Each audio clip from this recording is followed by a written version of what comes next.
فأنا ناصح لإخواني بالصدع بالحق تبيض وجوههم.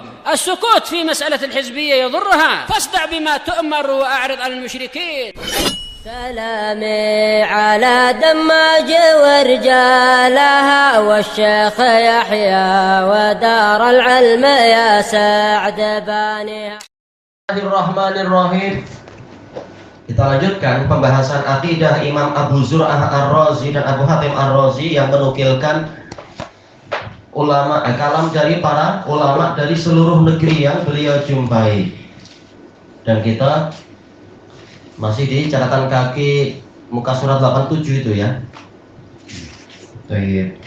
Yang terakhir kita dapatkan adalah hadis Ibni Abbas yang hadis Jabir yang naik kendaraan sampai ke Mesir atau dalam riwayat yang lain ke Syam, atau ya ke Syam dulu untuk mencari satu hadis. Kita baca catatan kakinya, fi sanadihim Al-Qasim ibnu Abdul Wahid Al-Makki. Di dalam sanad mereka, karena yang meriwayatkan banyak, namun di dalam sanadnya ada Al-Qasim bin Abdul Wahid Al-Makki wa huwa ibnu Aiman yahtamilu hadisuhu litahsin. Hadisnya mungkin untuk dihasankan. Qala ibnu Abi Hatim an abihi yuktabu hadisuh. Abu Hatim Ar-Razi sendiri mengatakan hadisnya boleh ditulis. Qultu yuhtaju bih. Apakah boleh untuk dijadikan sebagai hujjah? Qal yuhtaju bi hadisi Sufyan wa Syu'bah. Yang menjadi hujjah adalah hadisnya Sufyan dan Syu'bah. Kata para ulama ilal, ini menunjukkan orang ini punya kekuatan riwayatnya, tapi tidak sampai setinggi Sufyan dan Syu'bah. Wa dzakarahu Ibnu Hibban fi Siqat. Disebutkan oleh Ibnu Hibban dalam Siqat. Rawahu an Abdullah bin Muhammad bin Aqil. Inti penyakit hadisnya di sini Abdullah bin Muhammad bin Aqil layyinul hadis. Dia hadisnya lembek, tidak sampai dhaif tapi lembek. Ala rajih, menurut pendapat yang rajih. Kalau Imam Ahmad bahkan menguatkan hadis dia, tapi diselisihi oleh para ulama yang lain. Orang ini tidak sekuat itu, tapi boleh untuk sebagai penguat. Ada penguat sedikit aja langsung terangkat hadisnya jadi hasan. Walahu mutabi, dan dia memiliki pendukung sekarang, bukan bersendirian. Kama akhrajahu Imam Tabrani rahimahullah fi Musnad asy-Syamiyyin. Qala haddatsana Al-Hasan ibnu Jarir As-Suri. Qala haddatsana Utsman bin Sa'id As-Saidawi.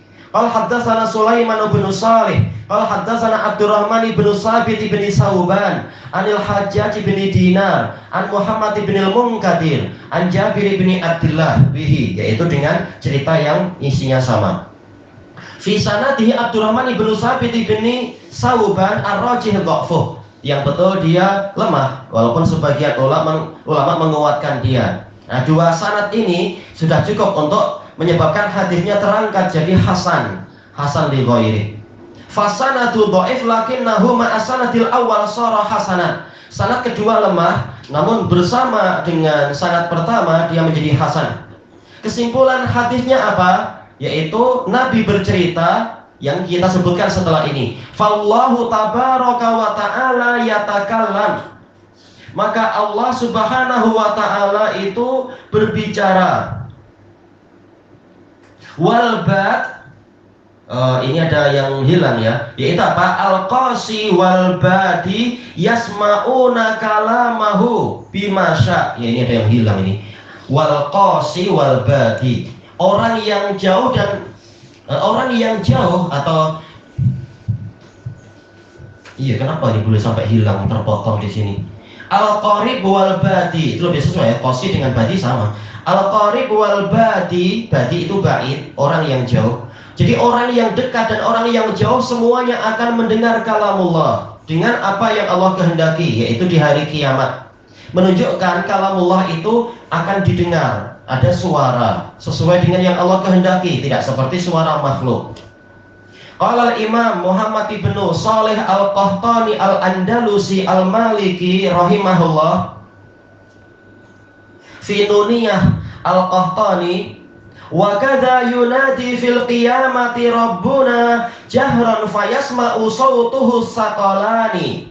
Demikian pula termasuk keyakinan Ahlus Sunnah wal Jamaah adalah bahwasanya Rabb kita, Tuhan kita, bahasa mudahnya, nanti di hari kiamat akan berseru jahron, dengan suara yang terang, yang keras. Jadi bukan suara dalam jiwa, betul-betul suaranya itu keras.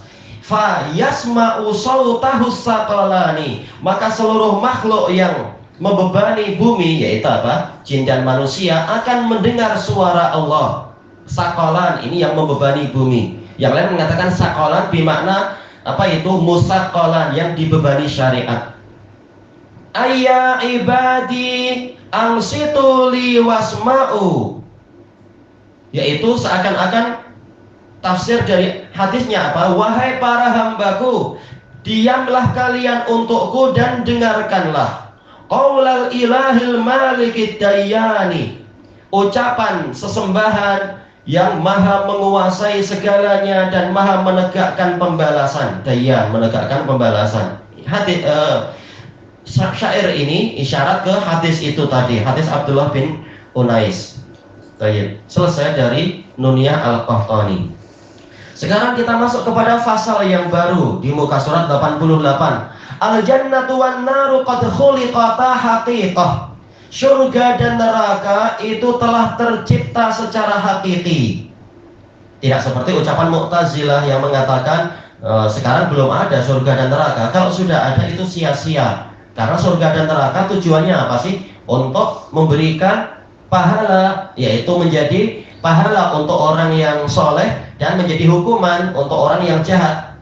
Yang pertama surga, yang kedua adalah neraka. Yang sekarang orang belum masuk surga, belum masuk neraka, maka kalau dia ada sekarang ini sia-sia. Nah, ini adalah akal. Toyib.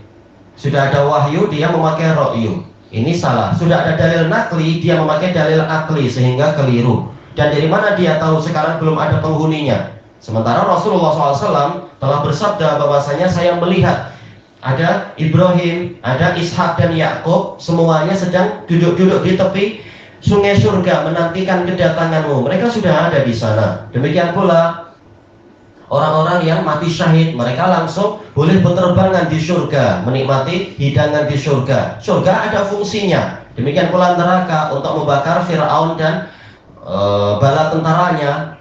Walaupun belum sampai mereka masuk ke sana, apinya dan juga anginnya itu sudah membakar mereka pagi dan petang dan lain-lain. Sudah banyak orang-orang yang mendapatkan hukuman di dalam neraka, walaupun bukan hukuman yang kekal. Ini hukuman yang disegerakan di alam kubur.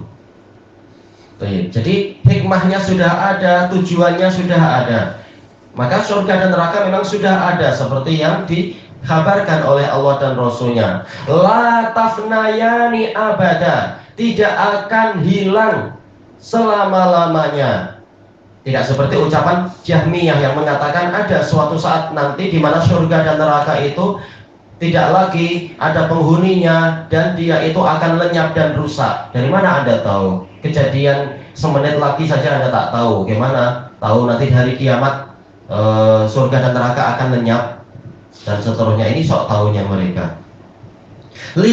Liisabatil ibad, untuk memberikan balasan kepada para hamba bi'amalihim, dengan sesuai dengan amalan-amalan mereka. Isabah yaitu pembalasan, boleh jadi pembalasan yang baik yaitu pahala, boleh jadi pembalasan yang buruk yaitu hukuman-hukuman itu, dosa-dosa itu. Kata Imam Ar-Razi, Abu Hatim dan Abu Surah Ar-Razian, wal jannatu haqqun wan naru haqq. Surga itu betul-betul ada, hak yaitu apa? Sesuai dengan kenyataan. Ini masdar mubalaghah dari isim fa'ilnya, haqqun menjadi haqqun. Neraka juga sangat pasti, hak yaitu sesuai dengan kenyataan, bukan hanya khayalan. Wa huma makhluqan la yafnayani abada. Dua-duanya sudah tercipta. Makhluqan yaitu khuliqata, sudah tercipta. Tidak hilang selama-lamanya. Kita baca catatan kaki. Qala al-mu'alliku wafaqahullah. Dalilnya mana berarti? An Ubadah bin Samit radhiyallahu an. Salah satu nuqaba, salah satu dari pengawas kepercayaan Nabi untuk orang Ansar. Anin Nabi sallallahu alaihi wasallam qala, dari Nabi Shallallahu Alaihi Wasallam yang bersabda, "Man syahida alla ilaha illallah wahdahu la syarikalah." Barang siapa bersaksi bahwasanya tiada sesembahan yang benar kecuali Allah, wajib kita mengatakan yang benar. Kenapa? La ilaha la nafiyah lil jins. Tayyib. Ilaha ini ismullah. Khobarnya mana?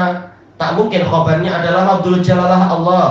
Kenapa? Karena lafdzul jalalah Allah ini dibatasi dengan illa, dibatasi dengan apa ini? Harful istisna. Tayyib. Maka lafdzul jalalah Allah bukan khobar la, tetapi dia badal dari khobar yang tersembunyi. Takdirnya adalah hakun atau mustahiqun, seperti yang dijelaskan oleh Al-Hadrami di dalam kitab Safinatun Najah, termasuk kitab paling mendasar dari akidah, kitab paling mendasar dari fikih Syafi'i. Disebutkan di situ makna la ilaha illallah, la ilaha haqqun atau mustahiqun illallah. Juga dijelaskan oleh Al-Qarafi dari kalangan Malikiyah, la ilaha mustahiqun illallah. Tidak ada sesembahan yang berhak, tidak ada sesembahan yang benar kecuali Allah. Baik. Ini betul-betul tafsir yang bukan hanya dari yang dikatakan Wahabi, tak jauh sebelum Syekh Muhammad bin Abdul Wahab lahir. Ini sudah ma'ruf di kalangan ulama-ulama terdahulu. Makna la ilaha illallah adalah la ilaha haqqun illallah. Dan itu ma'ruf di kalangan para ahli nahwu, asal tidak disembunyikan penjelasan ahli nahwu tersebut. Wahdahu la syarikalah. Wahdahu ini adalah hal, yaitu apa? Wahidan asalnya. Betul-betul satu saja, jangan menyembah yang lain, jangan memelihara tangkal-tangkal, memelihara saka, memelihara atau apa aja itu, menyembelih untuk jin atau meminta sesuatu pada bomoh, mencari perkara gaib. Tak, cukup Allah saja yang kita sembah. La syarikalah. Ini juga sebagai apa? Taukid. Ini sebagai taukid. Sama sekali tiada sekutu untuknya. Wa anna Muhammadan abduhu wa rasuluh. Dan bahwasanya Muhammad adalah hamba Allah dan utusannya. Dia hamba, maka jangan disembah. Ini menyelisihi siapa? Menyelisihi orang-orang Nasara dan Yahudi yang menyembah sebagian nabi dan para pendeta mereka. Wa rasuluh, dia adalah utusan Allah. Walaupun dia hamba Allah, tapi dia sangat mulia, maka jangan didustakan dan jangan dihinakan seperti yang dilakukan oleh orang-orang Yahudi. Wa anna Isa abdullahi wa rasuluh, dan dia juga bersaksi bahwasanya Isa adalah hamba Allah, bukan anak Allah, bukan Allah. Tayyib. Maka jangan disembah.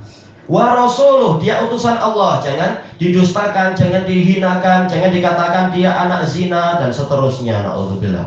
Wa kalimatuhu alqaha ila Maryam, dan Isa adalah salah satu dari kalimat Allah. Maksudnya kalimah ini masdar bermakna isim maf'ul, yaitu sesuatu yang Allah firmankan. Karena Isa ini hasil dari apa? Ucapan kun. Sebagaimana firman Allah Ta'ala, Innama masalu Isa indallahi kamasali Adam.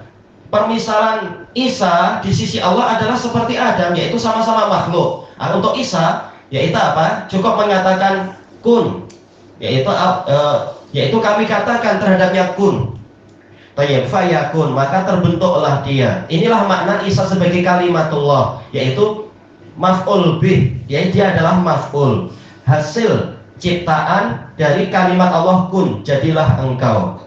Tayyib. Kalau sekedar seperti ini, tahu-tahu Isa disembah, maka Nabi Adam lebih layak untuk disembah. Sekedar Isa tak punya ayah, lalu disembah, oh ini anak Tuhan. Bagaimana dengan Adam yang dia tidak punya ayah, tidak punya ibu? Kenapa kalian tak sekalian menyembah Adam? Nah, ini jahilnya orang-orang Nasara di dalam memahami peristiwa ini. Tayyib. Alqaha ila Maryam, yang Allah Ta'ala berikan, lemparkan kepada Maryam, yaitu tercipta dengan kalimat kun. Jadi tidak seperti syubhatnya orang Nasara. Orang Nasara mereka banyak juga yang mempelajari hadis. Mereka mengatakan, bukankah kalian mengatakan bahwasanya kalamullah, bahwasanya Quran kalamullah dan kalamullah bukan makhluk? Nah, sekarang Isa dia kalimatullah. Sementara kalimat Allah itu bukan makhluk. Berarti apa? Isa bukan makhluk. Dia adalah memiliki unsur lahud, dia unsur ilahiyah, kata mereka. Ini syubhat. Kalau kita tak belajar akidah baik-baik, tak belajar lughah baik-baik, kita pening. Makanya rajin belajar biar tidak ditipu, tidak seperti di sebagian pulau di sana terkena syubhat seperti ini, akhirnya murtad. Naudzubillah. Akhirnya datang surat kepada ana. Ini akidah Ahlussunnah wal Jamaah mengatakan Al-Quran kalamullah, dan kalamullah bukan makhluk, dalilnya jelas. Sekarang dalam hadis Allah Ta'ala, Nabi mengatakan Isa kalimatullah. Wah, kalimatullah berarti apa? Ini sifat Allah. Sifat Allah bukan makhluk. Gimana ini? Nah, ini pening. Orang yang tidak belajar baik-baik, dia akan dimakan oleh kerancuan. Maka kita katakan bahwasanya untuk Nabi Isa dia makhluk karena dalilnya banyak sekali. Ma'ruf di dalam surat Maryam, demikian pula di surat Ali Imran, bahwasanya Isa disifati sebagai khalaq, yaitu sebagai makhluk. Berarti kalau dia makhluk, maka lafaz kalimatullah di sini dia bukan sebagai masdar, tetapi dia adalah maf'ul, yaitu apa? Tercipta dari kalamullah. Bukan dia kalamullah itu sendiri, tapi dia hasil dari apa? Dari ciptaan kalamullah. Allah menciptakan dia dengan kalimat kun. Dan ini biasa di dalam bahasa Arab, sesuatu itu disifati dengan apa? Yaitu dengan sebabnya. Sebagaimana rerumputan. Dalam bahasa Arab, rerumputan terkadang dipanggil dengan mator, bukan karena dia hujan, tapi hasil dari apa? Dari turunnya hujan, yaitu sebabnya adalah turunnya hujan. Sebagaimana terciptanya Nabi Isa itu dengan apa? Sebab perantaraan kalimat kun, bukan dia kalimat Allah itu sendiri. Ya, dengan ini tahulah kita pentingnya belajar akidah, pentingnya belajar bahasa Arab. Jangan meremehkan masalah-masalah ini. Karena banyak orang-orang yang ditebarkan dari kalangan para mubasyirin, yaitu para misionaris, yang dilihat imannya lemah, yang dilihat sepertinya ilmunya lemah, nanti akan didatangi dan akan dipesongkan untuk dimurtadkan. Naudzubillah. Tayyib wa ruhum min, dan Isa itu ruh dari Allah. Bukan maksudnya dia bagian dari nyawanya Allah, tapi ruh itu adalah ciptaan Allah Ta'ala. Dia bagian dari ruh yang datang dari Allah. Ini untuk membantah orang Yahudi yang mengatakan Isa ini terbentuk dari air mani yang najis, yang haram, atau apa itu, perzinaan. Tak, dia adalah ruh yang ditiupkan oleh Jibril, yang datang dengan perintah Allah Ta'ala. Salah satu dari ruh-ruh yang Allah ciptakan. Wal jannatu haq. Kalau ma'tuf ke sebelumnya, wal jannata haq, dan meyakini surga itu adalah benar. Wan nar haq, dan neraka itu adalah benar. Tidak seperti ajaran para sebagian ahli filsafat yang mengatakan ini sekedar khayalan para nabi agar orang-orang itu jadi baik, diberitahu di sana ada surga, sehingga kalau engkau berbuat baik engkau dapat pahala. Kalau engkau berbuat jahat, hati-hati di sana ada neraka. Padahal sebenarnya tidak ada, itu sekedar khayalan. Jadi demi kemaslahatan yang lebih besar, boleh seorang kepala negara itu membohongi, mendustai rakyatnya, mengatakan ada ini, padahal sebenarnya itu tidak ada. Tak, Rasulullah SAW bukan politikus-politikus yang dipahami oleh orang-orang jahil itu, politikus yang rela menghalalkan kebohongan untuk agar rakyat jadi baik. Apa yang disabdakan Nabi pasti benar, sebagaimana yang mengutuskan dia adalah zat yang maha benar, yaitu Allah Ta'ala. Jadi surga betul-betul ada, neraka betul-betul ada. Maka barang siapa meyakini ini semua, adkhalahullahu al-jannata ala ma kana minal amal.